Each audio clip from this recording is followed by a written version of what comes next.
अपने आदर्श पति द्वारा जमीन पर गिराए जाने के दर्द से उबर भी नहीं पाई थी कि तभी उसने उसे कमर में जोर से लात मारी और चुप रहने को कहा। उसे एक और मार पड़ने की आशंका थी, लेकिन अगले ही पल उसके पति का चेहरा बदल गया। वो मुस्कुराया, घुटनों के बल बैठा और धीरे से उसे उठाकर खाना बनाने का निर्देश दिया। जाने से पहले उसने उसे हल्का सा चुम्बन दिया। महिला ने वहां रुकने की हिम्मत नहीं की, माथे पर लगी चोट को नजरअंदाज करते हुए जल्दी से उठकर कमरा साफ करने और खाना बनाने लगी। अचानक उसे कुछ भयानक याद आया और उसने झटपट अलमारी खोली, सारी चीजें करीने से समेट लीं और अंत में राहत की सांस ली। उस शाम उसका पति उसके लिए फूल और उपहार लाया और उसे कपड़े बदलने में भी मदद की।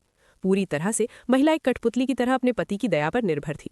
उसने खुद को सहन करने के लिए कहा। वो दृढ़ थी, बस एक और दिन और वो अपने पति को फिर कभी न मुस्कुराने का मौका दे सकती थी। अगली सुबह जब उसका पति बाहर गया हुआ था, उसने पत्थर से अपने घर के सामने की स्ट्रीट लाइट तोड़ दी। ये सब करने के बाद ही वो उस शाम उसके साथ समुद्र में जाने के लिए राजी हुई।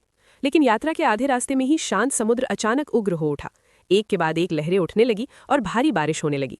उसका पति मौसम के गलत पूर्वानुमान की शिकायत करता रहा। उसे इस बात का पता नहीं था कि महिला ने ही पूर्वानुमान में हेरफेर किया था।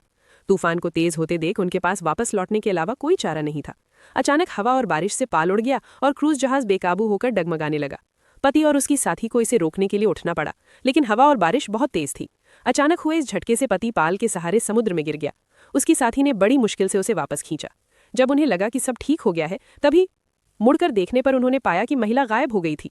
पति घबरा गया और चिल्लाने लगा कि उसकी पत्नी तैरना नहीं जानती और अगर वो पानी में गिर गई तो निश्चित रूप से मर जाएगी। उन्होंने अपनी नाव में काफी देर तक उस इलाके में खोजबीन की, लेकिन उसका कोई सुराग नहीं मिला। आखिरकार उन्होंने पुलिस को मदद के लिए बुलाया। हालांकि गहन तलाशी के बाद सुरक्षा दल को महिला के पास केवल एक लाइफ जैकेट ही मिली। पति पूरी तरह टूट गया। वो अकेले ही खाली समुद्र तटीय विला में लौट आया और असहाय होकर अपना गुस्सा निकालता रहा। लेकिन त्रासदी तो घट चुकी थी और वो कुछ भी नहीं बदल सकता था। अंततः पति ने अपनी पत्नी का अंतिम संस्कार किया और सभी को उसकी मृत्यु की सूचना दी। लेकिन पति ने कभी कल्पना भी नहीं की थी कि ये सब महिला की सोची समझी साजिश थी। उस रात वो समुद्र में गिरी नहीं थी, वो खुद कूद गई थी। उसने चुपके से तैरना सीखा था, सिर्फ इसी उद्देश्य से। भागने की तैयारी में समुद्र में कूदने के बाद वो एक बोया के पीछे छिप गई। जब उसका पति और अन्य लोग समुद्र का नजारा देखने गए, तब वो बेताब होकर किनारे की ओर तैरती रही। दिन में उसने जो स्ट्रीट लाइट फेंक दी थी वो उसके काम आई। उसकी टिमटिमाती रोशनी ने उसे रास्ता दिखाया। विला पहुंचकर महिला ने तुरंत अपना पहले से तैयार सामान निकाला, कपड़े बदले, विग पहनी और यहाँ तक कि अपने हाथ में बंधी हुई अंगूठी भी उतारकर शौचालय में बहा दी। अंत में उसने अपने सारे निशान मिटा दिए, एक लंबी दूरी की बस पकड़ी और उस नरक जैसी जगह को छोड़ दिया जहां वो 3 साल से रह रही थी। वो एक बिल्कुल नए शहर में पहुंची, एक अच्छा अपार्टमेंट किराए पर लिया जो उसके पिछले विला जितना आलिशान तो नहीं था, लेकिन यहाँ वो जो चाहे कर सकती थी। वो अपने मनपसंद फूल चुन सकती थी, अपने तौलिए को जैसे चाहे मोड़ सकती थी और अपनी चीजें जहां चाहे रख सकती थी। वो जो चाहे कर सकती थी। इस नए घर में उसके पास पूर्ण अधिकार था। सबसे महत्वपूर्ण बात यह थी कि वो बिना मारपीट के डर के जिसे चाहे देख सकती थी। लेकिन ये बेफिक्री जिंदगी ज्यादा दिन नहीं चली। उसके पति को उसके भाग जाने के सुराग मिल गए। एक दिन जब वो काम पर था, एक महिला ने फोन किया और खुद को उसकी पत्नी की दोस्त बताया। वो फोन काटने ही वाला था क्योंकि उसकी पत्नी के ज्यादा दोस्त नहीं थे, लेकिन महिला ने अचानक कहा कि वे तैरते समय मिले थे। अपनी पत्नी के इस अंजाम को जानकर वो स्तब्ध रह गया। उसका सिर चकरा गया। उसे विश्वास नहीं हो रहा था कि इतनी आज्ञाकारी महिला इतनी दुस्साहस कैसे कर सकती है। फिर भी वो तुरंत विला पहुंचा और घर की अच्छी तरह तलाशी ली। वो ये देखना चाहता था कि उसकी पत्नी का कौन सा सामान गायब था। लेकिन अचानक उसे किसी चीज से चुभन हुई। अपने घाव पर मरहम लगाते हुए उसने शौचालय में कुछ देखा। उसे उठाते ही उसने पाया कि ये उनकी शादी की अंगूठी थी। ये अजीब था। उसकी पत्नी ने उस दिन समुद्र में जाते समय इसे अपने हाथ में पहना हुआ था। ये यहाँ कैसे हो सकती है? अब पति को यकीन हो गया कि उसकी पत्नी अभी भी जीवित है। क्रोध से भरा हुआ वो अपनी सास के घर ये पूछने गया कि क्या हाल ही में कोई श्रद्धांजलि देने आया था। घर की मुखिया हैरान थी और उसने कहा कि उसकी सास की मृत्यु हुई ही नहीं थी, उसे 6 महीने पहले ले जाया गया था। पति को विश्वास नहीं हुआ। ऐसा लग रहा था कि उसकी पत्नी 6 महीने से भागने की योजना बना रही थी।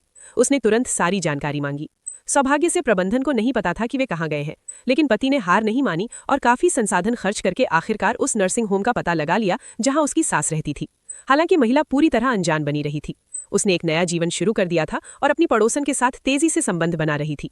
लेकिन जैसे ही उनका संबंध गहरा हुआ, महिला ने डर के मारे अपनी पड़ोसन को दूर धकेल दिया और फूट फूट कर रोने लगी। वो पतीत के साये से पूरी तरह उबर नहीं पाई थी।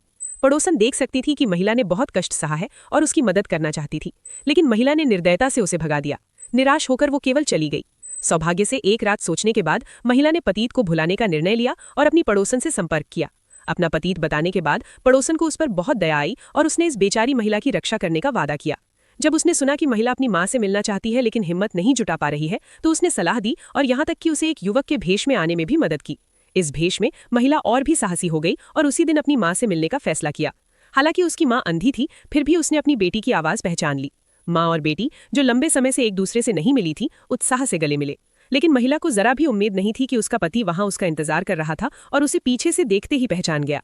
जब महिला को अपने पड़ोसन के साथ अंतरंग होते देखा गया तो उसकी आंखें उसे निगलने को बेताब थीं, लेकिन उसने अपने गुस्से को दबा लिया। जब महिला घर लौटी तो वो अभी भी खुशी में डूबी हुई थी। उसे बिल्कुल पता नहीं था कि क्या हुआ है। तौलियों को फिर से करीने से रखा देखकर वो चौंक गई। वो बाथरूम से बाहर भागी, उम्मीद करती कि ये सिर्फ उसकी कल्पना है। भारी मन से उसने अलमारी खोली और वाकई अंदर की चीजें करीने से रखी हुई थीं। वो निराशा के आंसू बहाने लगी। आखिरकार उस आदमी ने उसे ढूंढ ही लिया। वो घबराकर दरवाजे की ओर भागी, लेकिन वहां उसे उसके पसंदीदा म्यूजिक बजता हुआ स्टीरियो मिला। महिला का शरीर जैसे जम गया। वो भागना चाहती थी पर उसका शरीर उसकी आज्ञा नहीं मान रहा था। अगले ही पल उसका पति उसके पीछे आ गया, उसकी पीठ से सटकर उसकी खोई हुई खुशबू को महसूस कर रहा था। महिला जानती थी कि ये तूफान से पहले की शांति है, पर वो विरोध करने में असमर्थ थी। तभी पत्थर की घंटी बजी और पति ने बंदूक दिखाकर उसे दरवाजा खोलने के लिए मजबूर किया। जब उसने दरवाजा खोला तो उसने एक पड़ोसन को देखा जो उसे देर रात के नाश्ते के लिए आमंत्रित करना चाहती थी। महिला ने विनम्रता से मना कर दिया, लेकिन पड़ोसन ने उसकी आंखों में कुछ गड़बड़ भांप ली। जैसे ही महिला दरवाजा बंद करने वाली थी, पड़ोसन अचानक बाहर आया और पति की पीठ पकड़ ली, पर वो उसका मुकाबला नहीं कर सकी। उसने झट से उसे बेहोश कर दिया। महिला के पास पति के सामने आत्मसमर्पण करने के अलावा कोई चारा नहीं था। फिर उस पल का फायदा न हुआ।